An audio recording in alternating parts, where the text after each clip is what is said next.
Welcome to Who's Right, What's Left. I'm your co-host, Melissa Reinhart. And I'm Matt Neubauer. We're here to discuss some of the important issues that face Americans today and have some civil discourse and banter between friends and parties. Who's right? What's left? Hey everybody, Matt and Melissa here. We are going to talk about a street name change here in Fort Wayne, Indiana. We have a street, Calhoun, named after John C. Calhoun. And there is a movement to have the street name changed to MLK Drive or Street. And the Fort Wayne Community Schools Board actually voted unanimously to support a petition for that renaming back in March of 2024. So there's still a ways to go, but we thought this would be a good topic to discuss from both sides of the aisle. About the movement itself and really what it means on a much broader scale, because there are many other similar identity issues that, well, we could talk about this for a long time. Sure. But anyway, so Matt, do you have an opinion, or do you want me to just roll with it, or? I do. I've got an opinion. Shocker. But right.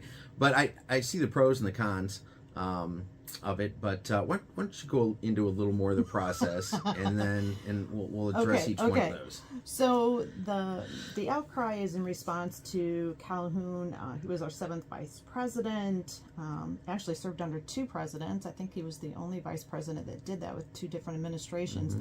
Mm-hmm. But he was a huge advocate for slavery, and he owned dozens of slaves in South Carolina. And he actually considered, of course, you know, I did my research, I always do. He considered slavery, quote, a positive good that benefits both slaves and enslavers. And he was one of many at the time. Daniel Webster, whom we also have a street named after here in Fort Wayne, he supported slavery. Actually, he talked out both sides of his mouth. Henry Clay, whom we have a street named after, owned 120 people. And at first he was really supportive of emancipation, but then once he became a landowner, he's like, well, I need labor. So then he became more pro-slavery. So Calhoun was really one of many at the time. And of course, we know our founding fathers. Washington owned over 100 slaves, Jefferson over 600. Again, we have those streets here in Fort Wayne as well. Madison, 100 plus slaves. Even Henry Lawton, whom we have a park named after, had dozens of slaves. And even William Henry Harrison, who was our territorial governor for a while in Indiana and then became president, well, he was still here, actually. He tried to legalize slavery unsuccessfully in Indiana. But then when he ended up at the White House, he did have several slaves. So really, Calhoun and the controversy with Calhoun really extends to so many other street names in this community. And of course, we have lots of streets named after individuals that really impacted the Native American population in various ways. The Ewings were Indian traders, Lewis, Berry Street, lots of different, so lots of groups have been impacted and then commemorated.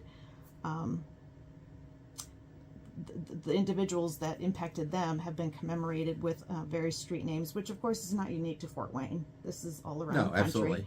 Absolutely. So for me, it's a bigger conversation. It's not just Calhoun Street.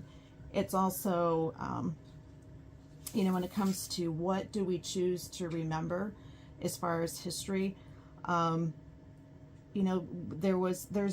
it's been ongoing about a name change for Fort Wayne. Because of how that impacted Native Americans and resulted in the removal of so many from this community.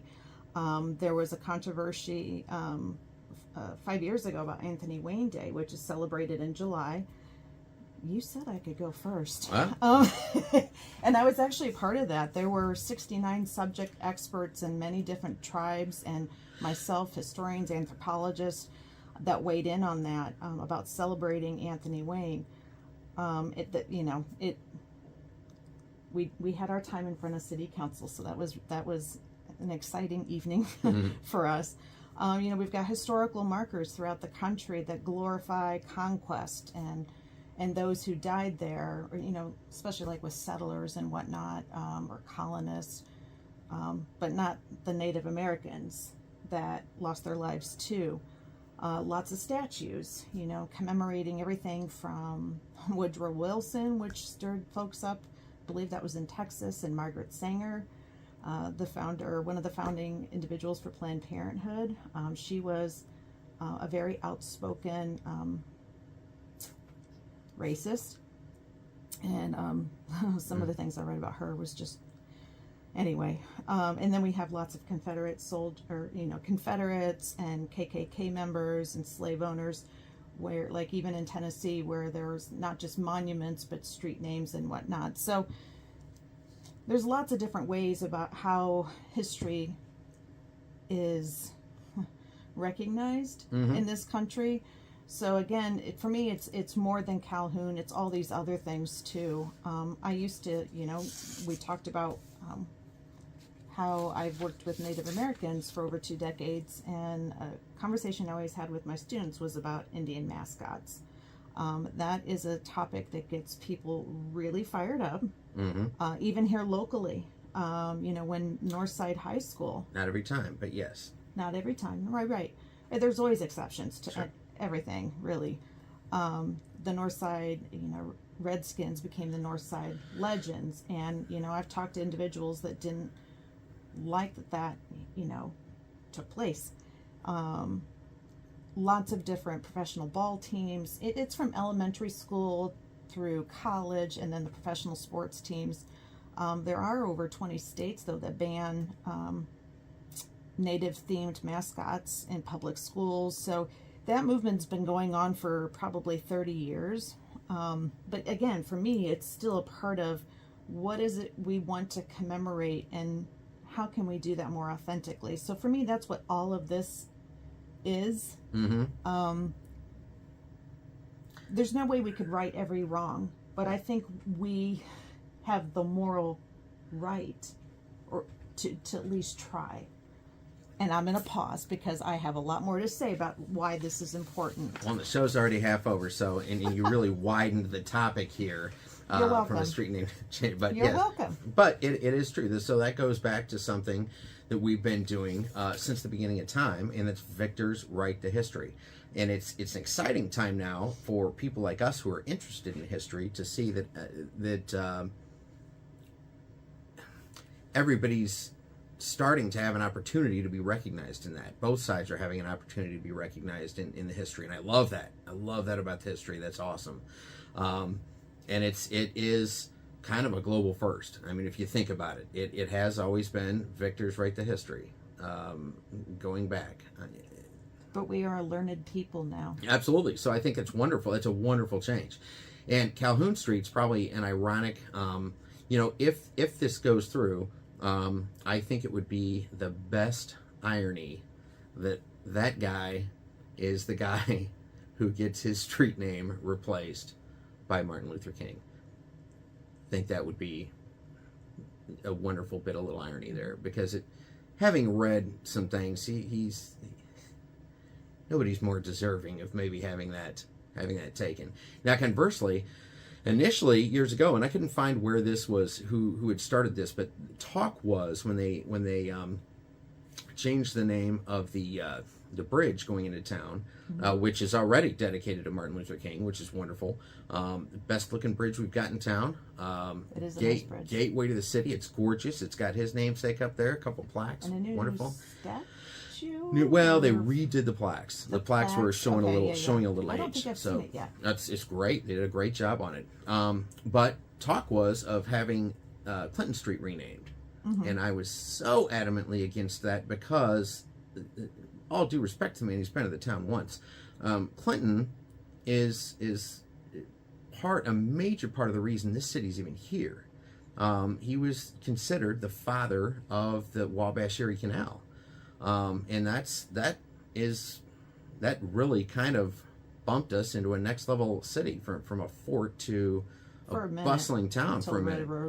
Till railroads, yeah, and maybe they would have eventually come here, maybe not. But he was a real kind of founding father of the city in a way, even though he wasn't from here. I mean, he was governor of New York, but still, that project deserved a little bit of recognition, and I would hate to see that just erased, because this is the new guy of the time. This is the guy we remember now, so we're going to rename it this and totally erase that history. Erase or correct? Correct. On Clinton Street, I think erase. I don't know that there are any fouls against Clinton. I don't know. I didn't really look that up, but I think he did have a major part of the city. So, and again, Calhoun, it may be a different story. It's a different story. I mean, it's a different person, different. Let me read something though that was written about Calhoun before we just go into. Can I while you're looking for that? Why is he even a guy? So the canal boats were what removed half of the Miami tribe out west. Okay. So for the Miami people, they're not fans. They're not fans. I get it. Yeah. I get it. But it is part of the city's history.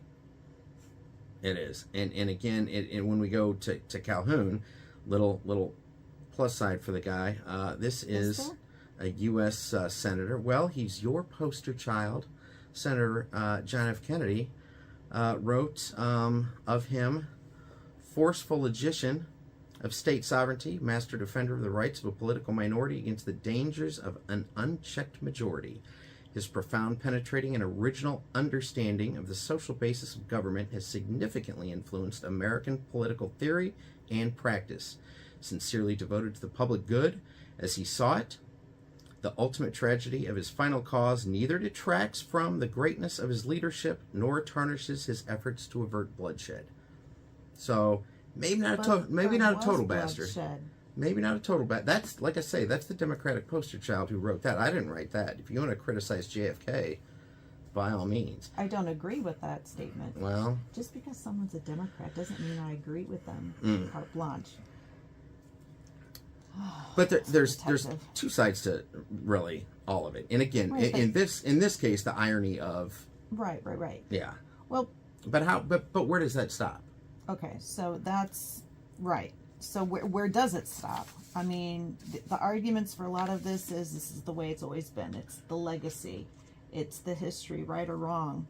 And some people feel like whether it's a plaque or a statue or the name of a street, that it is teaching people when they're driving down or walking by a statue. I don't know if I necessarily agree with that. I don't know if there's research to support, hey, I'm thinking about my Irish history because I'm walking by an Irish statue. I don't know if that's really the case. Well,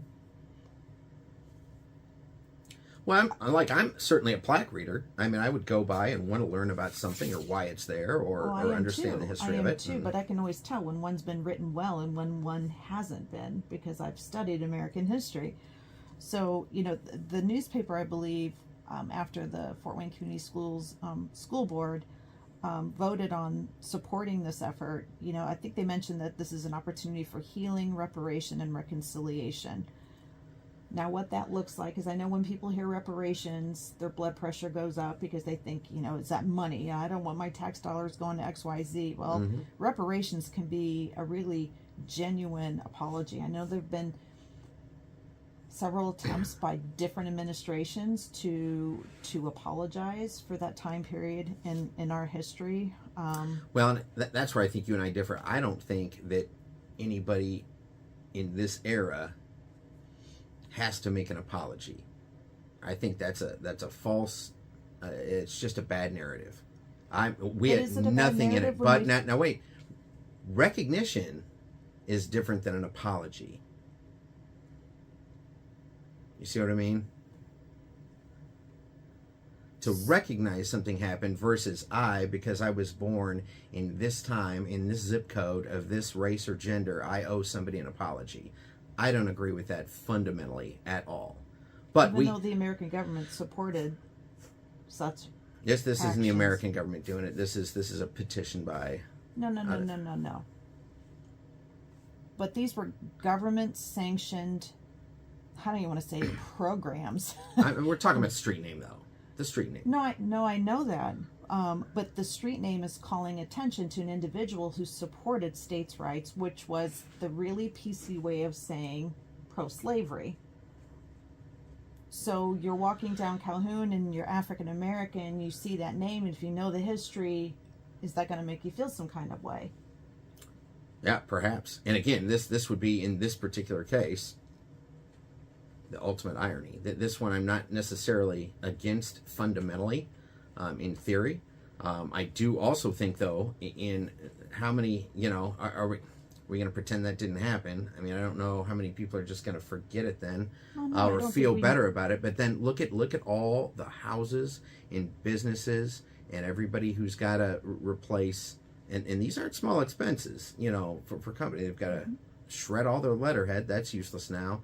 New signage, new post office, new logos, I mean, that's no small feat for a lot of small businesses. And let's face it, look what's on Calhoun Street. I mean, once you get south of, there's smaller businesses once you get south of downtown. So that's kind of a big deal. So is this going to be significant enough where, and then let's hope, maybe 60% of them will be like, yep, this means enough to me that I'm willing to take on that expense. But this is costing a very narrow margin of people significant amount of money in some cases. And you're right. You're absolutely right. I'm not going to argue against that. For me, the renaming of Calhoun Street, if it does happen, is the beginning of many others to come. As I opened with Webster and Clay and Washington and Jefferson, who share very similar histories, or personal histories.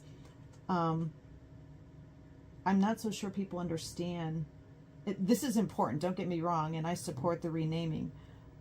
However, this is opening up Pandora's box for something that perhaps should have happened a long time ago. Well, I mean, are we going to cancel Washington and Jefferson too? Well, that's really, and how much a contribution do you have to make before that's overlooked? And I hate to say, well, once he's done X, Y, and Z, we can overlook the fact that he's owned slaves. That's wrong, but it's fundamentally wrong now. In his time, that wasn't the issue that it is today. It wasn't recognized. It was for abolitionists. Well, certainly was, but it wasn't. You know what I mean? It was. Not that it should have even been, except it was the norm. You know what I mean? And it shouldn't be. I'm not arguing that it should have been the norm, but it's so. Are we just gonna cancel Washington and Jefferson too? Well, that's a great question. And tear down their monument and just negate the fact that we'll ignore the fact that he was the first president. I do think, I said it before. I think we're morally bound to understand the truths and repair historical incongruences. It's going to go on for a very long time because the victor has been commemorated in many different ways, everywhere in this country. But I think that when you just a little, and then I'll stop interrupting you. But to understand the truth, I think this next generation's trying to understand the truth while removing cultural context of the time. Or how about getting history correctly? I don't think there's any doubt that it was not good times for a lot of folks. But I think with this particular topic, it is broad, because you're right, I did make it bigger. You're welcome. The study of history is important. It really helps us make sense of the world we live in today. And I mean, I can see the argument for, we're taking what we understand to be morally upright and just today and comparing, a century, 2 centuries ago to that. But I do think it's on us to advocate for historical truth and justice. 100%. Where do we draw the line? Should a line not be drawn? I don't know. But what I always told my students, history matters, and how you're going to commemorate it. And even just doing the research of many of the street names in Fort Wayne, there are some fascinating, you love history. Oh, yeah. I found some really, very few are named after women. Shocker. It's mostly men. And why laughter? Most of them are founding people of the city. And again, if you take out cultural context, they had a traditional wife role. They weren't the businessmen that built the company. They weren't the founders of industry and things like that. That's That's why. We did have significant women here who were the partners or... Oh, yeah. Anyway, so we... He's laughing, everyone, but just I don't ain't take laughing. the culture. Just don't take the cultural context out of it. Is all I'm saying. You know what I mean? You got to factor that in. Has the cultural context changed all that much? I think so. Absolutely, it has. Do you really? Absolutely, so it has. All these new housing additions we have going up in certain parts of the county. Do you see names where they're named after a woman? I see where they're named after the same, like, trees and brooks and Meadowwood, stuff like that. So I was at Easter dinner. I'm ignoring that. And a family member brought this topic up very unexpectedly. And the conversation got very animated around the dinner table. And the two people who spoke up more than me, if you can imagine, was my daughter and her best friend who joined us. That's not a surprise to me. That's not well, you know her. That's why. She's mama's girl. But she also very much has her own opinions and she didn't, so the family member didn't think, we should change the name. This is the way it is. Reparations. I don't want to pay people. Where do we draw the line? It was what we've been discussing tonight.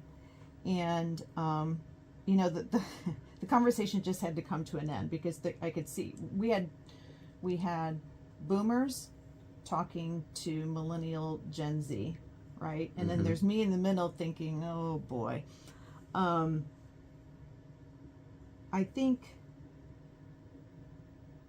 we can do a lot better with, you talk about a revisionist history. Revisionist history, people want the feel good versions. Why not rewrite a history that is more factually based? That'd be wonderful. And it's not always going to be roses, Yeah.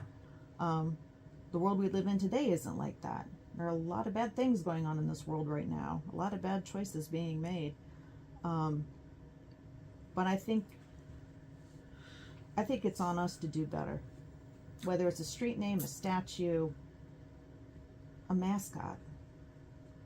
Well, and to your point though, we're not in this case. We're not necessarily going back to neutral. We're doing almost a trade. You know what I mean? It's not necessarily a. I mean, I think everybody would be happy if we went with First, Second, Third Street. I mean, back to the county road system. I mean, you tread on thin ice anytime you name something after somebody. Somebody's going to be like, oh, he was such a POS. If you go to the Ford History Museum, they've got a lot of Lincoln artifacts in there. And some of the negative press, you grew up thinking Abraham Lincoln walked on water. He's the best thing to ever happen to American politics. But you read some of the newspaper articles from the day, a lot of unpopular opinions out there. So I'm sure when the monument was built in Washington, D.C., I bet a solid 40% of the population back then lost their minds. When I taught Native American history, up until from the time of colonization or contact and colonization until the present day, and I gathered my sources for students to read. This was college level, so I gathered my sources from many different places. And I'll never forget, every semester I had one or two students, and these are adult students, right, saying, why didn't we ever learn this in school? That's a fantastic question. We should be learning these things in school. Absolutely. Right? You should learn local history in school too, to me. But absolutely. And the children are learning Miami history, which is great. But just the look of, because I know, I've spent a lot of time researching history. I've studied Asian American history and African American, Hispanic American, and each of these groups have had their challenges coming to this country. Sure. And just thinking, we were we were both recently at the Fort Wayne Sister Cities International Gala. Yes. And one of the longest standing members for the board of directors was actually in a Japanese internment camp in World War II. And, you know, when I see her, she's just such a vibrant, you know, what happened to her was egregious, and it happened to so many others, torn from their homes and resettled somewhere else, and barbed wire, and it's terrible.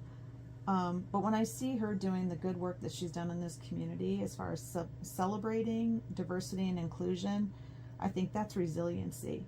And wouldn't that be great if we could have more of that when it comes to these hot topics, you know, whether it's a street, a statue, or whatever the case may be. I think she embodies what's possible out there. Absolutely. Yeah. Absolutely. So where do we leave this topic? Because it's a big one. Well, it is. It is. We can go back to it if you want to, but I just I think the broad brush of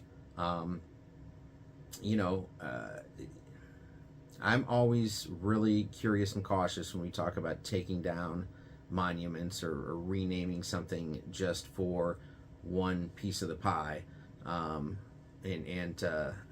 again, when you consider, and again, the case of Calhoun, you know, I've got no reason to believe he really did much of anything for Fort Wayne, so I don't know necessarily even. I mean, I read a lot about the history of him and the city at the time, and so I kind of get where he was a figure, maybe a popular figure up here, but I don't know that Fort Wayne's got any obligation to him to keep that name that. But in general, though, if we're doing it because he was a slave owner, I think that'd be a great topic to look at all the other slave owners that we've got. Okay, we're going to erase him from Fort Wayne history. Yeah, Nobody's, got the list of them. you know what I mean? And when folks 20 years from now go downtown, they're not even going to know that name. They won't even recognize that name. So at what level do you get to where that's excusable? Or where you say, okay, these contributions outweigh this flaw? Have you ever considered it? And this it sounds like I'm backing you in a corner. This very much speaks to me too, even having studied this for so long. I think it's hard for us to wrap our heads around what these different things mean to people, because we perhaps don't have the same personal connections. And I'm not just talking about slavery. I'm talking about, you know, Native American mascots or Confederate. You know, when I taught in the Deep South, my students were really, really proud their great-great-great-granddaddies fought in the Civil War. You know, I'm not saying you have to be closely connected to care about something. Sure, but I think sure. it's easier for us to say, well, that's just one portion of the population. Why should we have to correct everything? Well, if you were that portion of the population, I mean, we're speaking from a very privileged position right now. Oh yeah, that's why I'm not really yeah passionate about either side. But for example, some Helpy McElperton and his college buddies decided down in Florida they were going to start a movement to change the name of the Florida State Seminoles when this was all a hot topic, and they really needed people to rally to their defense. And that went on for a few months, and lo and behold, the tribe officially came out and said, stay in your lane. We're super proud of the university. We're super proud that they represent us and that they chose they chose us as representatives, as the first people who were here, First Nation in Florida. They recognize that. We're proud of it. Go home. But you go back to doing your homework. It is, but I'm just saying, but before we, and again, I'm not trying to cross topics with this street name, but before we start to step up with things. There's always going to be exceptions. Well, but to I think everything. that, and I don't think, always. I think the exception with that is that they did that in a very respectful manner. It wasn't, God bless them, it wasn't the Northside Redskins. It wasn't the Washington Redskins. That's kind of a derogatory term, if you ask me. You think? So I think if you do it with respect, well, but you broad brush like, oh, you can't name it after an Indian tribe. Maybe some tribes would love that, but if approached I was talking with about respect, individuals that really impacted and took advantage, if not killed. Well, no, I understand, but I mean, you know, the Seminoles didn't have such a great time with the Spanish either, but at least they're being recognized in a positive manner now. So I think if we... Do you think those reenactments at halftime are super positive? Maybe not that so much. But hey, the tribe, like I say, I don't even... They came out and said we're good with it. So I'll end with this. Last week I observed my daughter. She's a teacher, and I observed her teaching in the classroom, and she's at a school that I won't name that has an Indian mascot. And that morning, after they did the Pledge of Allegiance, they did the Braves theme song. And I don't even want to mimic, but they were doing the tomahawk chop with their arms. And she looked at me, because she's the teacher, right? Everyone's looking to her, and I'm looking at her coming unglued.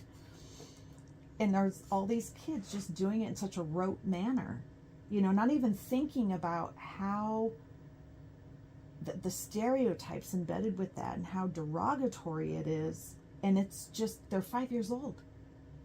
You know, and that's where it begins with that. And then it just grows that it's something to, you know, to make like a cartoon. And now granted, this is her employer and I didn't raise Cain, but oh boy. And imagine the descendants of the settlers who were murdered in that fashion too. And the Indians that were murdered as well. You can go back, the other tribes that were killed like that. You can go back and forth with that all day long. Yes, we could. Hurt feelings. So we will pick this up again. We will, because I'd like to see where this goes. I do too. And to see where it just to see where it evolves, because there are a lot of street names that could be changed. Yep. For the better. Maybe not. And where do you draw the line? That's exactly it. All right. Until next time, folks. Thanks for having us. The opinions and views expressed on Who's Right, What's Left are Matt and Melissa's solely. They are not necessarily the views of the Republican Party, the Democratic Party, or either of the participants' employers. We'd like to thank our production team at Influencer.tv. For more information on how to start your own podcast, check them out at Influencer.tv. And don't forget, you can like us on Facebook and Instagram. And you can listen and leave your 5-star review and share on both Apple and Spotify. And don't forget to like and subscribe to our YouTube channel. These are important, critical conversations we all need to have with each other for the future of our country. Remember to be polite, make it fun, and we can all agree to disagree.